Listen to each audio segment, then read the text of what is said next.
Welcome to दिया institution. Hello everyone, कैसे हैं आप सभी। आई होप आप सभी बहुत अच्छे होंगे। आज हम आपके लिए मौर्यन पीरियड से इम्पॉर्टेंट एमसीक्यूज लेकर आए हैं। अगर आप किसी भी कंपटीशन एग्जाम की प्रिपरेशन कर रहे हैं तो ये लेक्चर और ये एमसीक्यूज आपके लिए बहुत ज़्यादा इंपॉर्टेंट होने वाले हैं। तो लेक्चर को लास्ट तक तो देखना, लेकिन साथ में जितने भी एमसीक्यू यहाँ सॉल्व करेंगे उन्हें प्लीज़ लर्न करके जाइएगा। शुरू करते हैं। सबसे फर्स्ट क्वेश्चन है, which of the following pillars of Ashoka bear inscription in both Brahmi and Kharosthi script. यानी ये जो 4 ऑप्शंस दे रखे हैं पिलर्स के, उनमें से वो कौन सा पिलर था अशोका का जिसमें ब्राह्मी स्क्रिप्ट से भी इंस्क्रिप्शन लिखा गया है और खरोष्टी स्क्रिप्ट पे भी इंस्क्रिप्शन लिखा गया है। Option A Lauriya Nandangarh pillar, option B Sanchi pillar, option D Kandahar bilingual inscription, या option D Rampurva bull capital. अब देखिए, हर क्वेश्चन का आप भी आंसर देते जाइएगा कमेंट सेक्शन में। आपको लास्ट में एक स्कोर मिलेगा कि आपने कितने क्वेश्चन राइट किए और कितने रॉन्ग किए हैं। वो आपको कमेंट सेक्शन में बताना है कि आज आपने कितने सही आंसर्स दिए हैं। तो इसका सही आंसर है option C, Kandahar bilingual inscription जो है वो अशोका का ऐसा पिलर है जहां पर ब्राह्मी और खरोष्टी स्क्रिप्ट दोनों इंस्क्रिप्ट की गई है उस पिलर के ऊपर। तो ऑप्शन सी यहां पर बिल्कुल सही होगा। नेक्स्ट है, the Mauryan text Bali was originally a voluntary offering but later become a compulsory payment. It was essentially a, यानी मौर्यन एम्पायर के अंदर, मौर्यन पीरियड के अंदर एक टैक्स होता था बाली, जो कि स्टार्टिंग में वॉलेंटरी ऑफरिंग था। यानी अगर आपको देना हो तो आप देख सकते हैं, नहीं देना हो तो नहीं देंगे।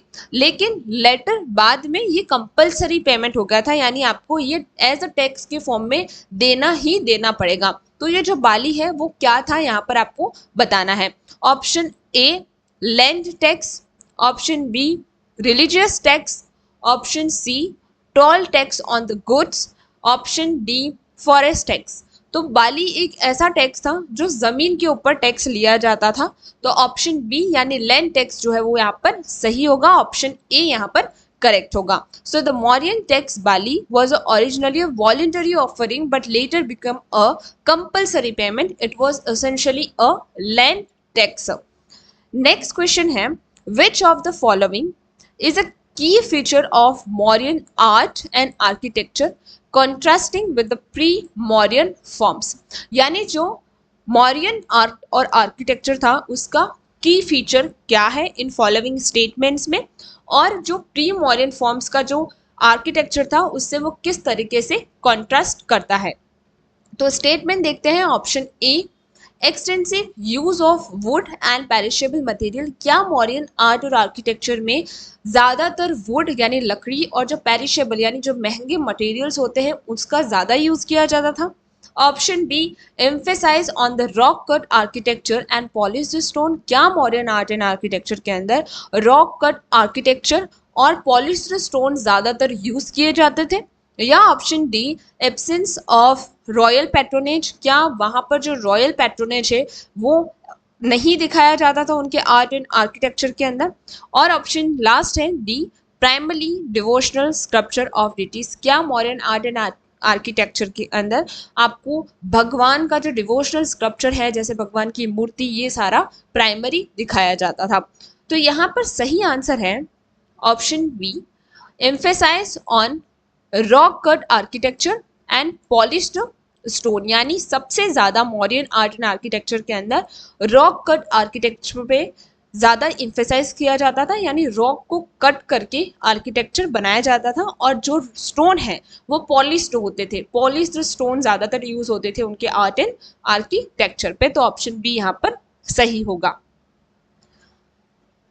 The appointment of Anta Mahamattas by Ashoka was primary for. यानी एक पर्सन था जिसे अंत महामत्ता या फिर एक पोस्ट कह सकते हैं जो कि अशोका ने अपॉइंट किया था। तो वो किस लिए अपॉइंट किया था उन्होंने। Option A administration of justice in border region. क्या जो अंत महामत्ता था वो एक ऐसा पोस्ट था जो बॉर्डर रीजन की जस्टिस पे एडमिनिस्ट्रेट करता था, यानी जस्टिस को एडमिनिस्ट्रेट करता था। Option B welfare of women, क्या एक ऐसी पोस्ट जो वुमेन की वेलफेयर के लिए वर्क करती हो। Option C spreading dhamma among tribal and border people, क्या जो धम्म रिलीजियस था अशोका ने जो स्टार्ट किया था उसे स्प्रेड करने ट्राइबल और जो बॉर्डर पीपल्स है यानी मौर्यन एम्पायर के बाहर भी उसका प्रचार करने के लिए अंत महामत्ता को अपॉइंट किया गया था। या option D overseeing military garrison, क्या जो मिलिट्री गैरिसन है उसको देख रेख के लिए उसे अपॉइंट किया गया था। तो ऑप्शन सी यहाँ पर सही होगा। अंत महामत्ता जो है धम्मा जो रिलीजियस अशोका ने अपॉइंट किया था, मतलब अडॉप्ट किया था, उसको ज़्यादा से ज़्यादा स्प्रेड करने ट्राइबल पीपल्स के साथ और जो बॉर्डर पीपल है यानी मौर्यन एम्पायर के बाहर भी जो लोग हैं उनको स्प्रेड करने के लिए अंत महामत्तास को अपॉइंट किया गया था। ज़्यादा से ज़्यादा जो धम्म उनका जो रिलीजियस है उससे ज़्यादा वो फैलाया जाए और स्प्रेड किया जाए। The Mauryan period is often associated with the first significant use of ring wheels. What was their primary function? Mauryan period के अंदर हम ज़्यादातर देखते हैं कि बहुत ज़्यादा रिंग वेल्स का यूज़ होता है। तो उसका प्राइमरी फंक्शन क्या होता था, यानी जो रिंग वेल्स थे उनका प्राइमरी फंक्शंस क्या होता था। Option A defensive structures, option B water supply and soakage pits, option D ritualistic bathing, या option D storage for grains. तो जो रिंग वेल्स होते हैं वो ज़्यादातर वाटर सप्लाई और सोकेज पीट के लिए ज़्यादातर यूज़ किए जाते थे मौर्यन पीरियड के अंदर। तो ऑप्शन बी यहाँ पर बिल्कुल सही होगा। विच of the following accurately describes the pradeshikas in the Mauryan administration, यानी इन फॉलोइंग जो स्टेटमेंट्स दे रखे हैं उनमें से जो वर्ड है प्रदेशिकास उसको कौन डिस्क्राइब करता है। यानी यहाँ पर सीधा सीधा क्वेश्चन पूछा गया है कि मौर्यन एडमिनिस्ट्रेशन के अंदर जो वर्ड प्रदेशिका है उसका क्या मतलब होता है, या फिर कौन से जो स्टेटमेंट है उसको एक्यूरेटली डिस्क्राइब करता है। Option A provisional governors, option B rural administrators, option D head of military division, या ऑप्शन डी स्पायर्स। तो यहाँ पर ऑप्शन ए जो है सही होगा। प्रोविजनल गवर्नर को प्रदेशिकास कहा जाता था जो कि मौर्यन एडमिनिस्ट्रेशन का एक पार्ट था। तो प्रदेशिकास को हम प्रोविजनल गवर्नर्स कह सकते हैं, यानी जो छोटे छोटे प्रोविजंस होते थे उनके गवर्नर्स को प्रदेशिकास कहा जाता था मौर्यन एडमिनिस्ट्रेशन के अंदर। The Battle of Kalinga, a pivotal event in the Ashoka's reign, is believed to have taken place around, यानी जो बैटल हुआ था कलिंगा का, जो युद्ध जिसे कहते हैं हम, वो अशोका का पीरियड का एक बहुत ही इम्पॉर्टेंट इवेंट था जो कि कब हुआ था। Option A 321 BC, option B 298 BC, option C 261 BC, या ऑप्शन डी 185 BCE। तो यहाँ पर ऑप्शन सी सही होगा क्योंकि बैटल ऑफ कलिंगा 261 यानी 261 BC के अंदर हुआ था, आसपास हुआ था। द फेमस दिंदराजन yakshini statue is a remarkable example of Mauryans, यानी एक जो आर्ट या फिर हम कह सकते हैं आर्किटेक्चर दिखने को मिलता है, आर्ट देखने को मिलता है यहाँ पर स्कल्पचर, जो कि मौर्यन का पीरियड का एक बहुत ही इंपॉर्टेंट एग्जाम्पल है। पर किसका? क्या वो टेराकोटा आर्ट का एग्जाम्पल है? ऑप्शन बी क्या वो स्टोन स्कल्पचर का बहुत अच्छा एग्जाम्पल है? ऑप्शन सी ब्रोंज कास्टिंग का एक अच्छा एग्जाम्पल है? या ऑप्शन डी केव पेंटिंग का एक अच्छा एग्जाम्पल है? तो एक ये तो स्टेच्यू है जो कि दिदारगंज यक्षिनी जो है एक स्टेच्यू है, वो किसको यहाँ पर अच्छे से उसका एग्जाम्पल देता है मौर्यन आर्ट का। तो ऑप्शन बी जो है यानी स्टोन स्कल्पचर का ये बेस्ट एग्जाम्पल है मौर्यन पीरियड का। दिदरगंज यक्षिनी जो है एक स्टेच्यू है जो पत्थर का एक स्कल्पचर है जो कि मॉडर्न पीरियड का स्टोन स्कल्पचर का एक बहुत ही रिमार्केबल एग्जाम्पल है।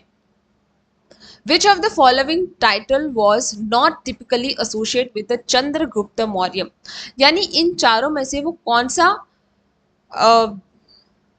टाइटल है जो चंद्रगुप्त मौर्य से नहीं एसोसिएटेड है? ऑप्शन ए संद्रकोटोस जो कि ग्रीक अकाउंट में देखा जाता है, option B liberator, option C Amitrochates यानी Amitraghata, option D unifier of India. तो चंद्रगुप्त मौर्य को अमीर ट्रोचेट्स यानी अमीर गढ़ जो कि बिंदुसरा को दिया गया था। ऑप्शन सी यहाँ पर सही है क्योंकि अमीर टोचा जो है वो बिंदुसरा को टाइटल दिया गया था। तो ऑप्शन सी यहाँ पर सही होगा। चंद्रगुप्त मौर्य को इस तरीके का कोई टाइटल नहीं दिया गया है। संद्रकोटास है ना, संद्रकोटास चंद्रगुप्त को टाइटल दिया गया है। लिबरेटर भी चंद्रगुप्त मौर्य को दिया गया है और यूनिफायर ऑफ इंडिया को भी चंद्रगुप्त मौर्य को टाइटल एज अ टाइटल उन्हें दिया गया है। लेकिन एम्बरी टॉर्चेस जो है वो बिंदुसरा को टाइटल दिया गया है, जिसे अमृत घटा भी कहा जाता है।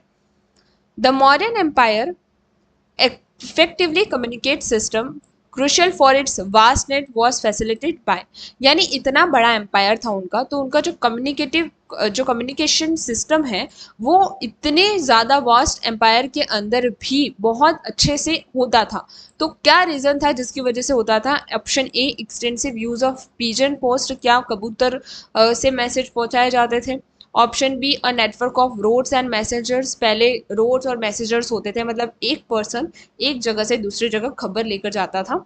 कम्युनिकेशन जो बात है वो एक राजा से दूसरे राजा तक अगर पहुंचानी है तो एक पर्सन बाय रोड जाता था, एक रोड नेटवर्क होता था। या ऑप्शन सी ओरल ट्रेडिशनल होता था, जो एक जनरेशन से दूसरे जनरेशन से पास की जाती थी। या ऑप्शन डी मैरीटाइम रूट से जो कम्युनिकेशन है वो किया जाता था।